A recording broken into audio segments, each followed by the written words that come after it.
하시라고 그랬죠. 아모스서가 9장 전체에서 말씀하고 있는 것은 공의입니다. 하나님의 공의.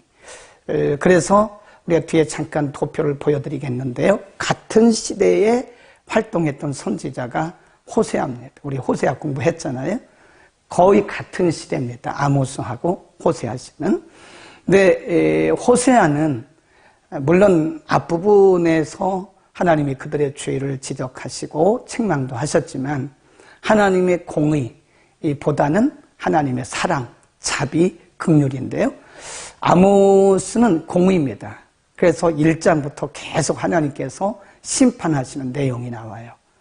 그러니까 우리가 항상 반드시 기억해야 할 부분이 뭐냐면 하나님의 속성은 양면성이 있어요. 양면성. 그래서 사랑과 공의. 한쪽은 사랑이고요. 한쪽은 이 공의입니다. 그러니까 우리가 지나치게 하나님의 사랑만 강조를 하게 되면요. 말씀을 가볍게 여기고 하나님에 대해서 가볍게 여기는 그런 경향이 있습니다. 모든 것이 은혜다, 은혜다, 사랑이다. 그래서 이래도 사랑, 저래도 사랑, 이래도 은혜, 저래도 은혜. 나중에는 무질서해져요. 그리고 하나님의 그 위대하심에 대해서 가치를 손상할 가능성이 크죠.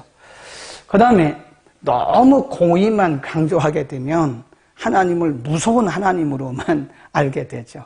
그래서 하나님이 심판하신다, 벌하신다. 나중에는 율법적으로 빠져요. 벌하시는 하나님, 무서운 하나님, 심판하시는 하나님, 징계하시는 하나님. 그렇지 않거든요. 하나님은 때로는 사랑으로 우리를 다스리시고 때로는 공의로 다스립니다. 그래서 호세아서하고 이 아모스가 이렇게 양기둥과 똑같아요. 호세아서는 하나님의 사랑을 강조해서 우리에게 가르치시고요. 아모스는 하나님의 공의를 가르치는 책이다. 그래서 호세아 선지자를 통해서는 하나님이 그들을 품어주신 것을 말씀하고 있고요. 아모스 선지자를 통해서는 하나님이 무섭다. 하나님은 때로는 심판하시고 매를 강하게 되시는 하나님이시라는 사실을 가르쳐주죠. 우리가 자녀들을 양육할 때도요. 이게 같이 가야 돼요. 너무 오냐오냐 하면 아이들이 버릇이 없어요. 나중에 사회에 나가면요. 무질서한 사람이 됩니다. 아주 위아래 모르죠. 요즘 아이들이 너무 1명, 2명밖에 없으니까 아이들을 오냐오냐 키워놔가지고요. 버릇이 없어요. 예, 예의가 없습니다. 물론 믿는 아이들은 그렇지 좀 낫죠. 예의가 없어요. 그렇다고 아이들을 너무 엄하게 키우면요. 기가 죽어버려요. 어디 가서 자신감이 없습니다. 옛날에 우리들은 시골에서 자랄 때 부모님들이 너무 엄하게 키웠어요. 유교적 전통에서. 그래서 어디 가서 말 제대로 못하는 그런 기가 죽은 것을 많이 보게 되죠. 그러나 하나님이 그러하시듯이 사랑과 공의가 같이 함께 균형을 맞추듯이 우리가 부모들이 자녀를 양육할 때도요. 너무 엄해도 안 되고 너무 가볍게 해도 안 돼요. 잘해주되 엄할 때는 아주 무섭게 혼내야 됩니다. 그래서 이 균형을 잘 맞춰야 가정에서 아이들의 인격이 형성이 되거든요. 가정에서 인격이 형성되지 않으면 사회적인 문제예요. 오늘날 사회적인 문제는 가정의 문제입니다. 인격 형성이 제대로 안 됐다. 부모로부터 그걸 받아야 되는데 그게 잘 안 됐다. 그런 얘기를 드리고요. 그래서 2가지를 말씀을 드렸어요. 자, 그다음 아모스의 명칭입니다. 아모스의 명칭.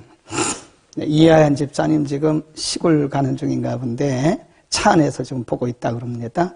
황태길 선교사님 CM립에서 보고 계시고요. 1장 1절에서 밝히고 있어요. 1장 1절에서 드고와 목자 출신의 선지자 아모스에 의해서 기록이 됐다. 아래에서 4번째 줄에 보면요. 아모스는 다른 예언서의 기록자들과는 달리 전문적인 선지자가 아닙니다. 원래 이 평민 출신입니다. 아모스는요.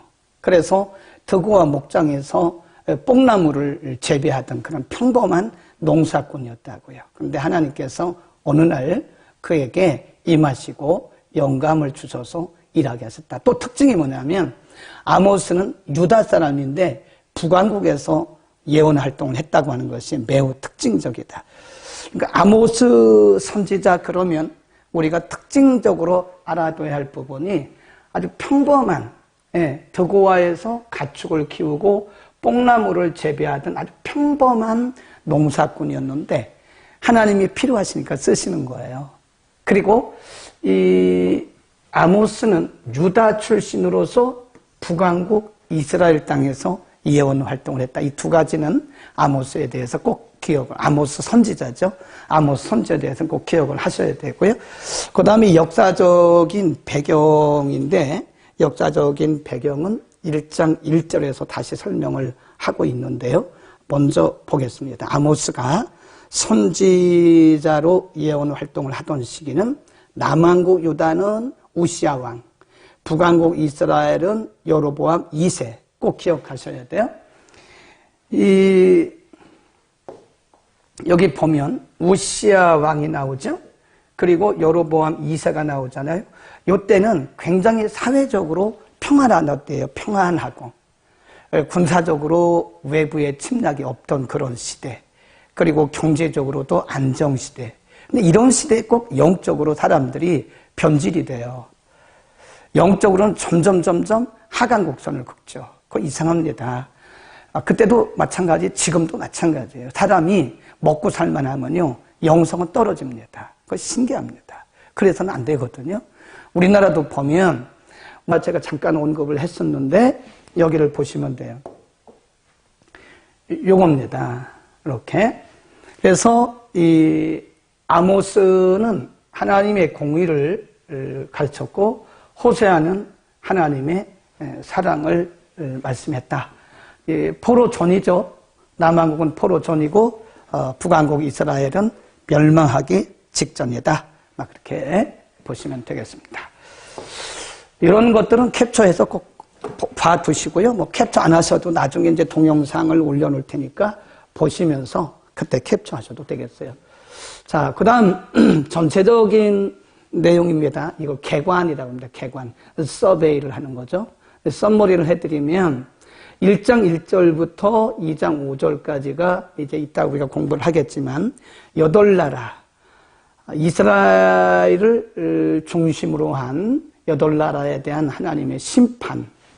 그리고 2장 6절 이해해 가면 이스라엘에 대한 하나님의 경고죠. 그 다음에 7장 1절부터 9절 세 가지 환상이 나오고요. 10절부터 17절 요때 이제 잠깐 거짓 선지자 아마샤하고 이 아모스 선지자가 약간 다툼이 일어나요. 그리고 8장 1절부터 9장에 가보면 나머지 두 가지 환상이 있고요. 그 다음에 9장 11절부터 15장까지는 이스라엘이 앞으로 어떻게 회복될 것인가에 대한 결론을 말씀을 하죠. 자, 이렇게 보시면 됩니다. 자, 이제 1장으로 갑니다. 1장. 아모스 1장. 유은자 집사님도 차 안에서 공부하신다고요? 네, 감사합니다. 자, 1장으로 갑니다.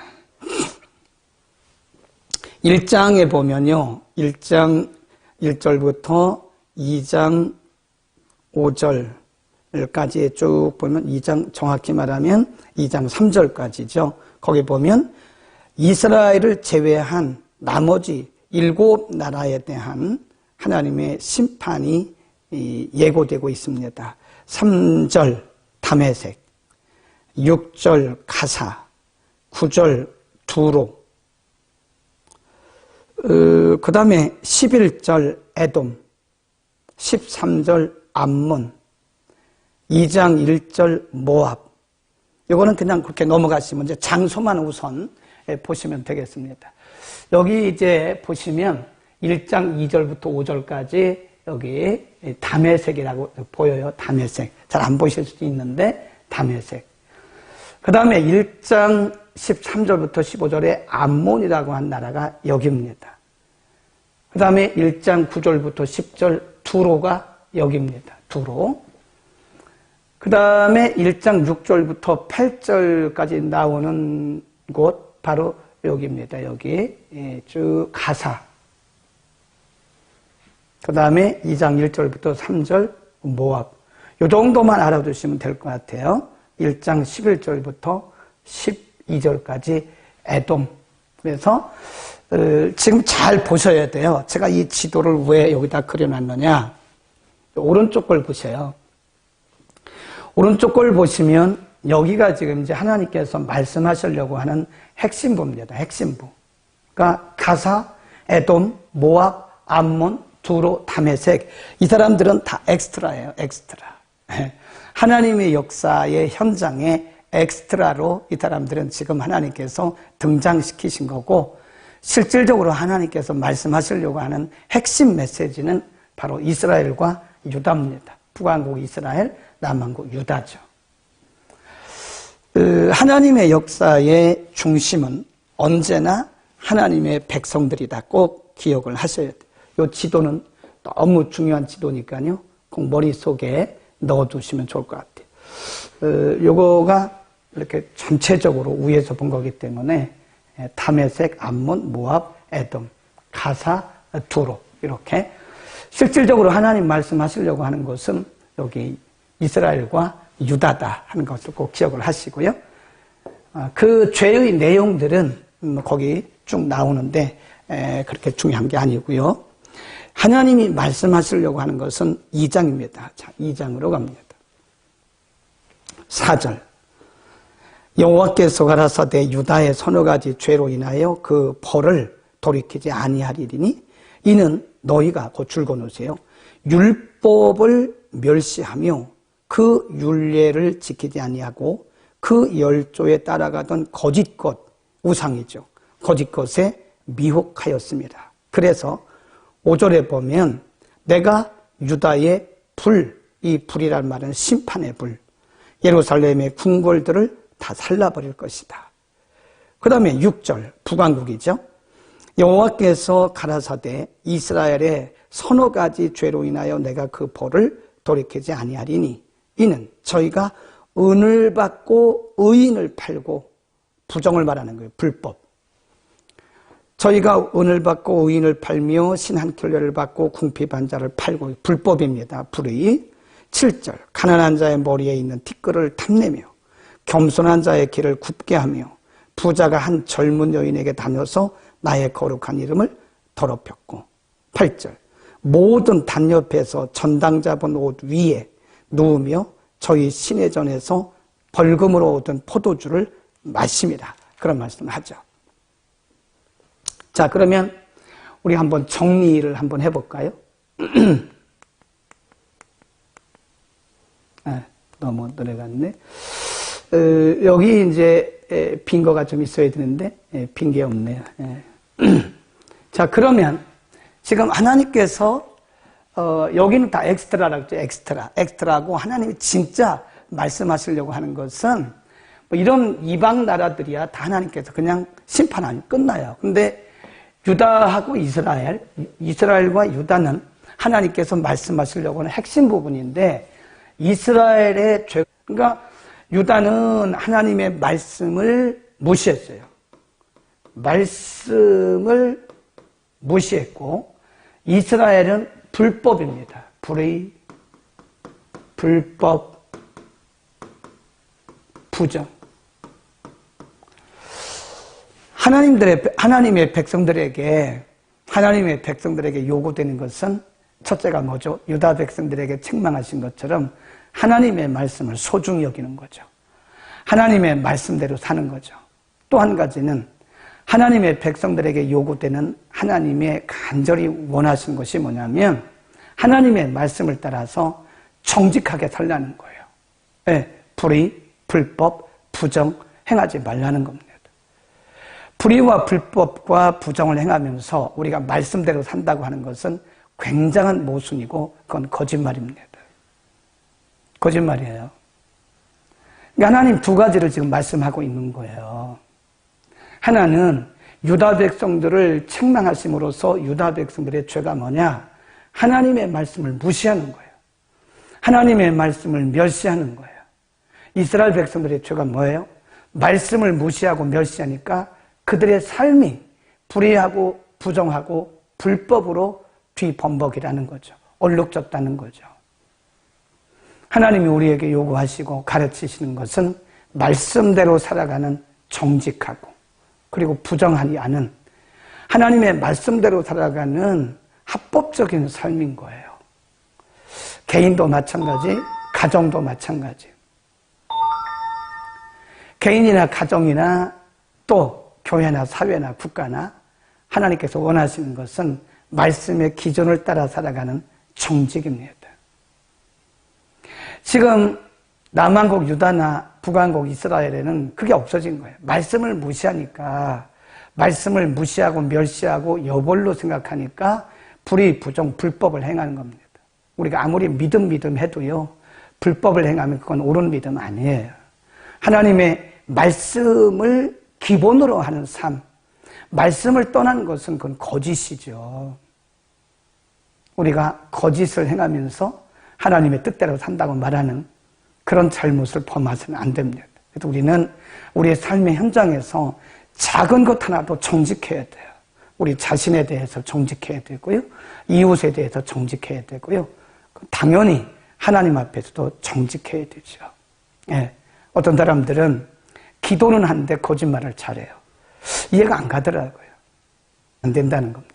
하나님이 지적하고 있는 것이 불의, 불법, 부정, 그리고 말씀을 무시하는 것. 그것이 북한국 이스라엘과 남한국 유다에 다 해당이 되는 거예요. 오늘날 우리에게도 해당이 되는 겁니다. 말씀을 소중히 여기는 사람이 하나님을 사랑하는 것이고 말씀대로 살아가는 사람이 그게 바로 하나님께서 기뻐하시는 사람이다. 아멘. 꼭 기억하시기를 바랍니다. 그렇게 해서 이제 꼭 기억을 하셔야 되고요. 이제 3장으로 갑니다. 3장으로 가서 이제 하나님께서 잠시 동안 이 아모스에 대한 말씀을 합니다. 제가 이렇게 조금 보여드릴게요. 3장. 이스라엘에 대해서 말씀하시기 전에 하나님이 잠깐 아모스에 대한 말씀을 잠깐 하세요. 3장 1절 이스라엘 자손들아 여호와께서 너희를 쳐서 이르시는 이 말씀을 들으라. 애굽 땅에서 인도하여 올리신 온 족속을 쳐서 이르시기를 내가 땅의 모든 족속 중에 너희만 알았나니 그러므로 내가 너희 모든 죄악을 너희에게 보응하리라 하셨다. 지금 하나님께로부터 받은 그 말씀을 백성들에게 말하는 거예요. 3절 두 사람이 의합지 않고야 어찌 동행하겠으며 4절 사자가 웅킨 것이 없고야 어찌 수풀에서 부르짖겠으며 젊은 사자가 잡은 것이 없고야 어찌 굴에서 소리를 내겠느냐. 그게 무슨 얘기냐면 워낙 지금 북한국 이스라엘이나 남한국 유다 백성들이나 영적으로 지금 희미한 상태예요. 우리가 그것을 뭐라 그러냐면 영성이 약화됐다 그럽니다. 그때나 지금이나 모든 사람들은 똑같아요. 영성이 약화되면 하나님의 말씀이 안 들려요. 사람의 말로 들리고요. 하나님의 말씀을 그냥 여벌로 들어요. 이쪽 귀로 들었다가 이쪽으로 흘려버려요. 하나님의 말씀 앞에 두려움이 없습니다. 하나님 말씀 앞에 진실성이 없어요. 왜 그렇죠? 영성이 약화돼서 그런 거예요. 지금도 마찬가지예요. 그 당시 사람들은 겉으로는 군사적으로 안정되고 경제적으로도 풍요로운 그런 시대이기 때문에 그 중심이 하나님으로부터 멀어진 상태거든. 그럼 무슨 영성이 있겠어요? 그런 상황에서 아모스 선지자가 뭐라 그랬어요? 드고와 목장에서 뽕나무 재배하던 사람이라니까요. 목자예요, 목자. 양 기르고 그 뽕나무 재배하는 농사꾼이라니까요. 그 농사꾼이 와서 하는 얘기를 듣겠습니까? 안 듣죠. 안 듣는다니까요. 영성이 약화된 사람들은요, 하나님의 말씀을 귀담아 듣지 않습니다. 여벌로 듣고요, 하나님의 말씀에 집중하지도 않습니다. 그러니까 그 얘기하는 거예요, 지금. 내가 여러분들에게 전하는 이 말씀이 내 말이 아니고 내가 농담하는 게 아닙니다. 그 다음 보세요. 또 3장 7절에서 아주 심각하게 이렇게 얘기를 합니다. 3장 7절 우리 함께 다 같이 읽어보겠습니다. 7절 주 여호와께서는 자기의 뭐를? 비밀을, 자기의 비밀을 그 종 선지자들에게 보이지 아니하고는 결코 행하심이 없다라고 말씀하세요. 그러니까 지금 아모스 선지자가 3장 1절부터 쭉 말씀하다가 7절에서 이런 말씀을 하시는 거는요, 유다 백성들이나 특별히 북왕국 이스라엘 백성들이 아모스를 통해서 주시는 하나님의 메시지를 안 듣는 거예요. 무시하는 거예요. 그러니까 아모스 선지자가 그들에게 안타까운 마음을 가지고 하나님이 말씀하실 때 그 비밀을 하나님의 종들에게 보이지 않겠느냐. 바로 내가 하나님께로부터 오늘날 부름받고 하나님의 비밀을 받아서 여러분에게 전하는 것입니다.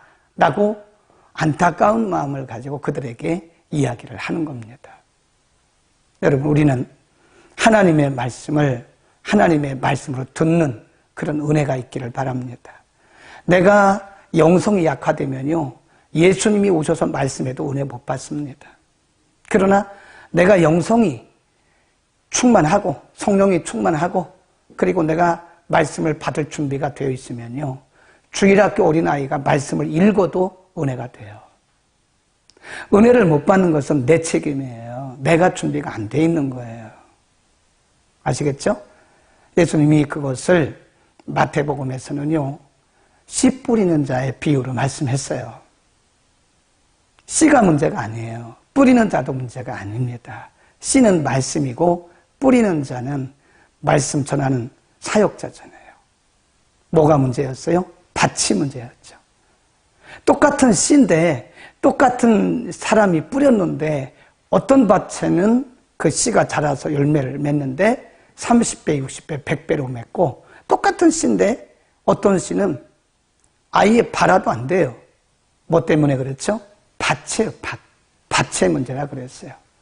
하나님이 지금 아모스 선지자를 통해서 말씀하시는데 워낙 이 사람들의 마음밭이 굳어져 있기 때문에 하나님이 안타까운 마음을 아모스를 통해서 말씀하셨다. 이렇게 보시면 되고요. 우리는 언제나 옥토와 같은 마음이 되어야 됩니다. 그러면 어디 가든지 은혜가 됩니다. 누가 전해도 은혜가 됩니다. 내가 준비되지 않으면 예수님이 오셔도 은혜가 안 돼요. 우리의 마음밭을 옥토와 같은 마음밭으로 읽으시기를 바랍니다. 자, 이제 그렇게 말씀하시고 나서 이제 누구에게 하나님이 그 초점을 맞추는가 하면 4장으로 갑니다. 4장 사마리아 산에 거하는 바사남소들아 이 말을 들으라. 너희는 이제 불의를 지적하시는 거예요. 지금 타락한 모습. 너희는 가난한 자를 학대하며 궁핍한 자를 압제하며 가장에게 이르기를 술을 가져다가 우리로 마시게 하라 하는도다. 2절 여호와께서 자기의 거룩함을 가리켜 맹세하시되 때가 너희에게 임할지라. 사람이 갈고리로 너희를 끌어가며 낚시로 너희의 남은 자들을 그리하리라. 하나님이 심판하시겠다는 거죠. 3절 너희가 성 무너진 대로 말미암아 각기 앞으로 바로 나가서 하르몬에 던지우리라. 이는 여호와의 말씀이라. 또 보세요.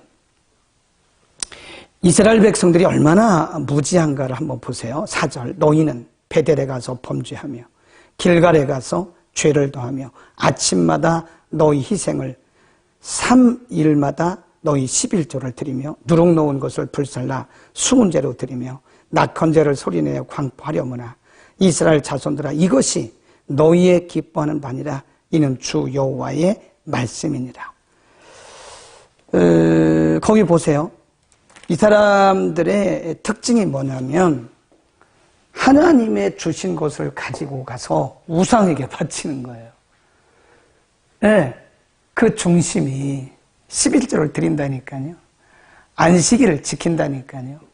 유월절을 지키고 맥주절을 지킨다니까요. 그런데 중심이 없어요. 그러니까 흉내만 내는 거예요. 흉내만. 종교적인 흉내만 냈지 그들의 중심은 다 어디가 있어요? 다 우상에게 가 있는 거예요. 길갈, 베델, 이게 다 우상 숭배하는 곳. 원래는 하나님을 섬기는 곳이잖아요. 베델이. 하나님을 섬기는, 하나님을 거룩히 예배하는 곳이 베델이고 길갈인데 이 사람들이 그 중심에 하나님이 없으니까요. 그곳이 바로 우상을 숭배하는 곳이 되고 말았다는 거예요. 그거를 지적하는 것이고요.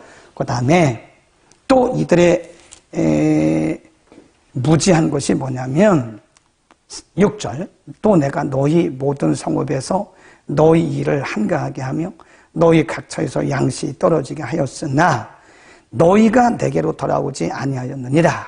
예, 깨닫지를 못하는 거예요. 네, 못 깨달아요. 그러니까 중심이 떠나잖아요. 사람이 말씀을 떠나고 중심이 하나님으로부터 멀어지면요, 못 깨닫습니다.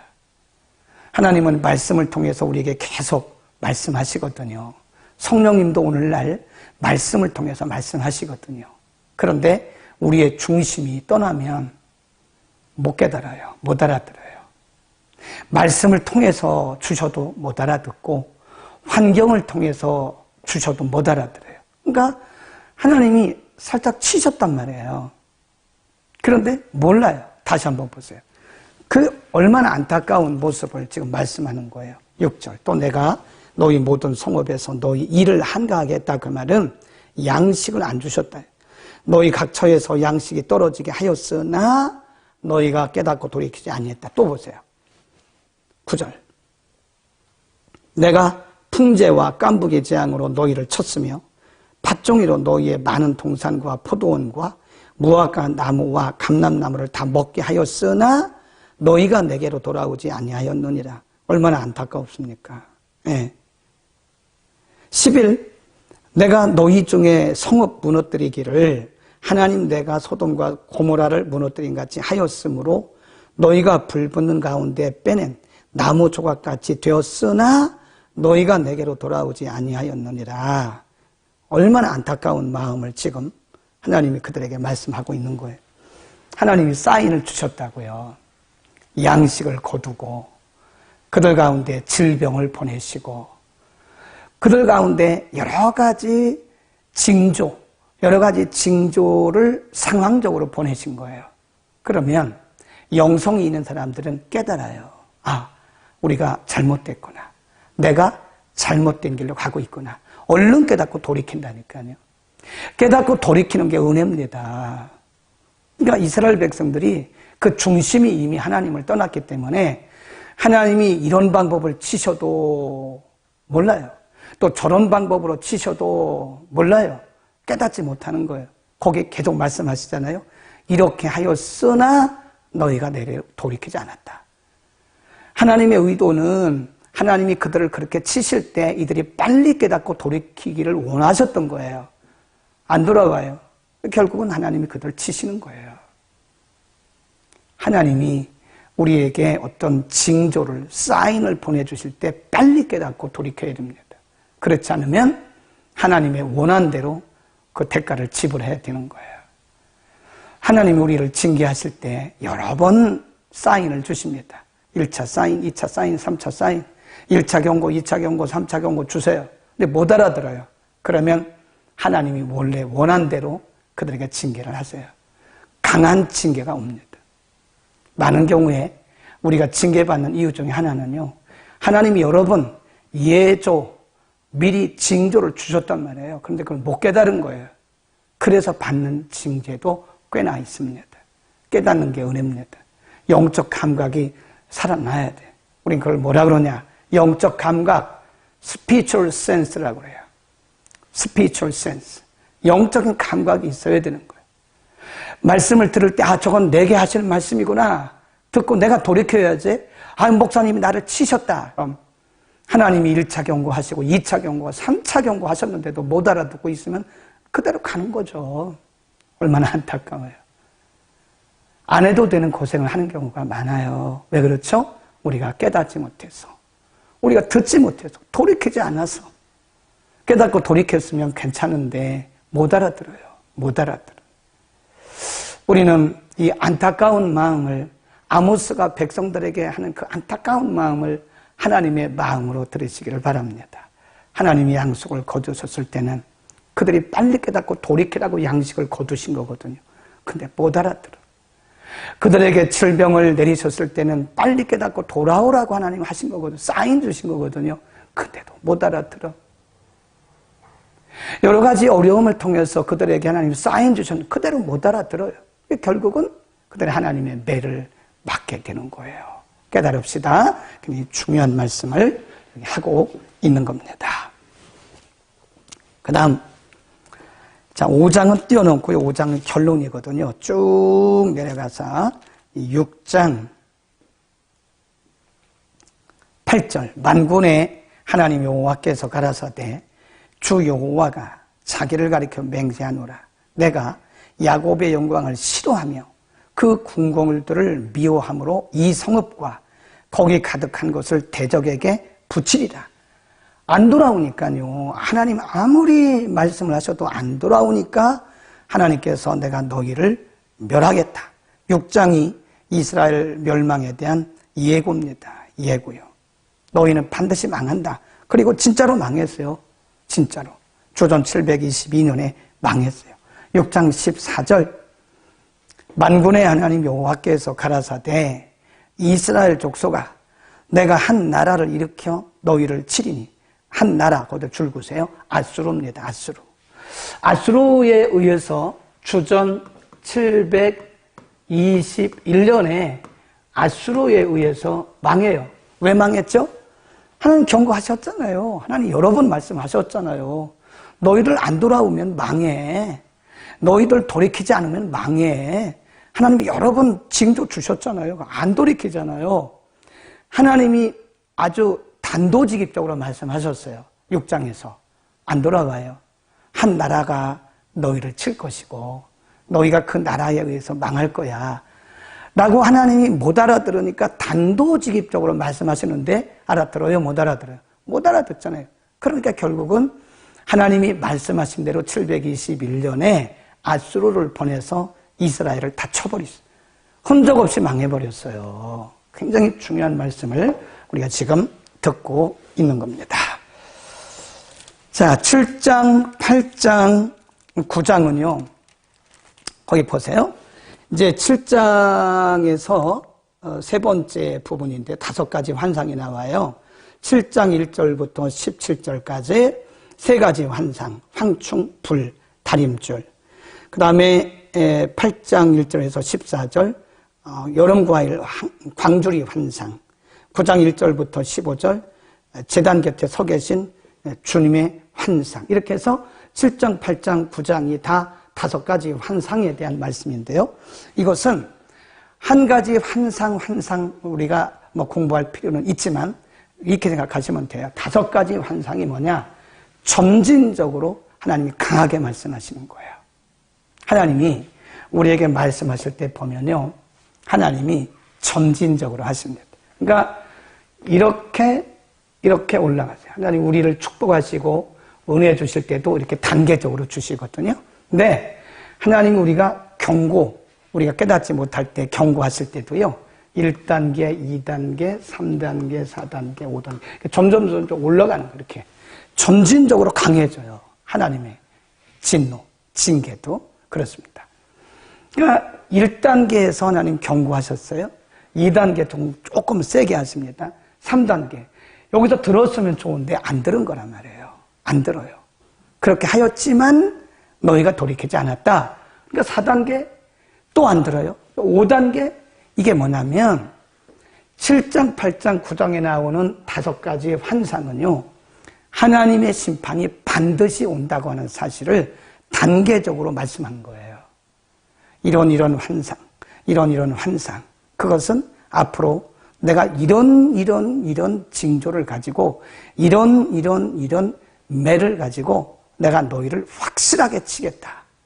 그러니까 점진적으로 더 강하게 말씀을 하시는 거예요. 그러니까 우리가 하나님께서 우리를 은혜 주실 때도 보면 하나님은 한 번에 안 주시잖아요. 한 번에 안 주시고 점진적으로 점점 더 강하게 주세요.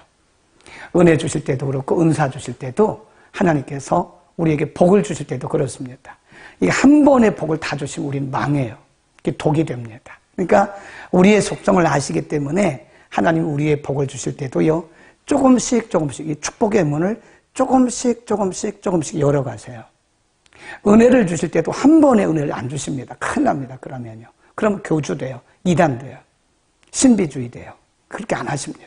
그래서 하나님 우리에게 은혜를 주실 때도 조금씩 열어가는 거예요. 평생에. 예. 복을 주실 때도 그렇고. 하나님께서 우리를 징계하실 때는요, 반대입니다. 점점 강해져요. 축복은 점점 많아지고. 그러니까 축복을 주실 때는 점점 많이 주시는데, 하나님이 징계를 하실 때는 그 매가, 강도가 점점 강해지는 거예요. 깨닫는 게 은혜입니다.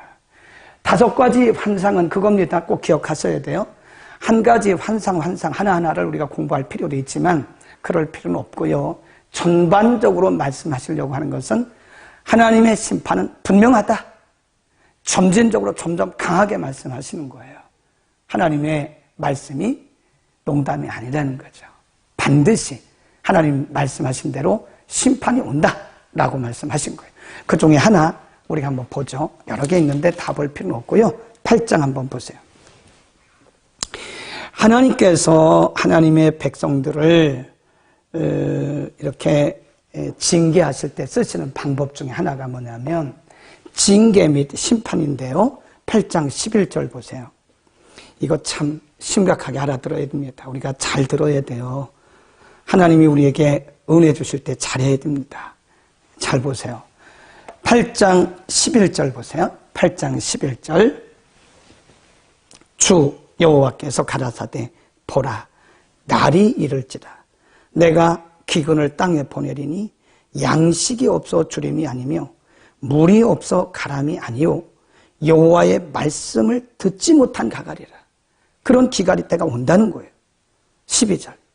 그러게 되면 사람이 이 바다에서 저 바다까지 북에서 동까지 비틀거리며 여호와의 말씀을 구하려고 달려 왕래하되 얻지 못한다. 13절. 그날의 아름다운 처녀와 젊은 남자가 다 갈아여 피곤하리라. 14절.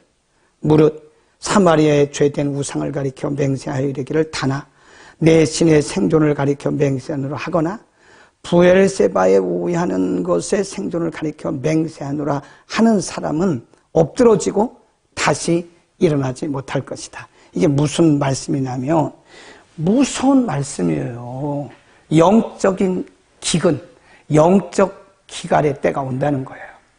하나님이 그들에게 여러 선지자를 세우시고 보내셔서 말씀 주셨잖아요. 들어요, 안 들어요? 안 들어요. 말씀을 여벌로 듣고 무시해요. 오히려 말씀을 전하는 이런 호세아나 그리고 아모스 같은 하나님의 종들을 짓밟아요. 무시해요. 멸시해요. 그러니까 하나님이 그걸 거두신다는 거예요. 어느 시점까지 하나님이 기다리시다가 그걸 거두신다는 겁니다. 그러면 뭐가 와요? 영적 기갈이 와요. 배고파서 기갈이 아니고 말씀을 못 들어서 기갈이다. 마시지 못해서 기근이 아니고 먹지 못하고 마시지 못해서 영적 기근이 온다. 뭘 먹지 못해요? 말씀. 잘 생각해야 돼요. 하나님이 우리에게 은혜 주실 때 잘해야 됩니다. 예. 이렇게 우리가 마음껏 예배 드릴 수 있고 마음껏 찬양할 수 있고 마음껏 기도할 수 있을 때 잘해야 돼요. 이 시간을 거두어 버리면 예배 못 드립니다. 기도 못 합니다. 말씀 공부 못 해요. 하나님이 주신 소중한 시간들 다 허비해 버리고 하나님이 거두어 버리시면 아무것도 아니에요. 그러니까 하나님이 우리에게 은혜 주실 때 더 잘해야 돼요. 응? 하나님 이렇게 풍성한 은혜 주실 때 이렇게 말씀 공부할 수 있고 우리가 마음껏 자유롭게 기도하고 예배 드릴 수 있을 때 우리가 육신적으로 볼 수 있을 때 들을 수 있을 때 말할 수 있을 때 마음대로 걸을 수 있을 때 우리가 손 마음대로 움직일 수 있을 때 그럴 때 열심히 하라고요. 이거 거두어 버리시면 눈도 안 보여요. 귀도 안 들려요.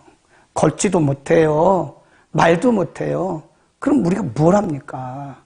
무슨 사역을 해요? 너 그거라고.